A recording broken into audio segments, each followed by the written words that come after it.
I read 8 books in August. Let's talk about them. I was originally gonna do like a yes, no, maybe because I love that format for just like quick reviews, but literally 6 out of the 8 books that I read were all from the same series. And I can't remember off the top of my head what the series is called because it's a very long title, but it's something Sea Sand Warlords. If you liked Ice Planet Barbarians, I think you would like this series as well. Basically about a group of women who are abducted and then kind of abandoned on an alien planet of Sea Sand Warlords. And each book in the series is about an individual human and their fated mate of an alien. Fated mates will forever and always be one of my favorite tropes. And there's just something extra about like the alien romances specifically. The way the aliens love these women, I love it. Moving on to another series that I started in August, which was the Sparrow Falls series. They are small town romances, but they have very unexpectedly, especially with like the look of the covers, all of the covers of this series look very like cutesy and girly, but the actual stories themselves are a little dark and I was not expecting that at all. It's kind of a cool mix between like a small town romance and thriller vibes, which I don't think I've ever read before. And it was very, very interesting. I'm not like the biggest thriller reader in general, so I have kind of like taken a break. Like I read the first one and I immediately wanted to like jump into the second one,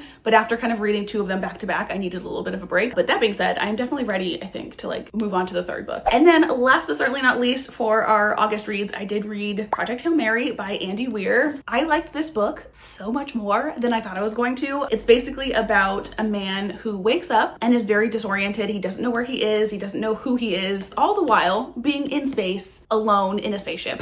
I went through the emotional gauntlet in this book. There was heartwarming moments, there was funny moments, which I actually do really appreciate the tone of this book, but also I cried a couple of different times. And that's kind of all I want to say about this book because there were a few surprises. Like I knew nothing about this book going in except for the fact that he was in space and didn't remember why. So it was really fun kind of like going through the book with him. I feel weird doing reviews sometimes because I feel like I'm very big, but to me, like this tiniest thing could be a spoiler and I don't want to spoil it for anyone else that's like me that doesn't want to know literally anything.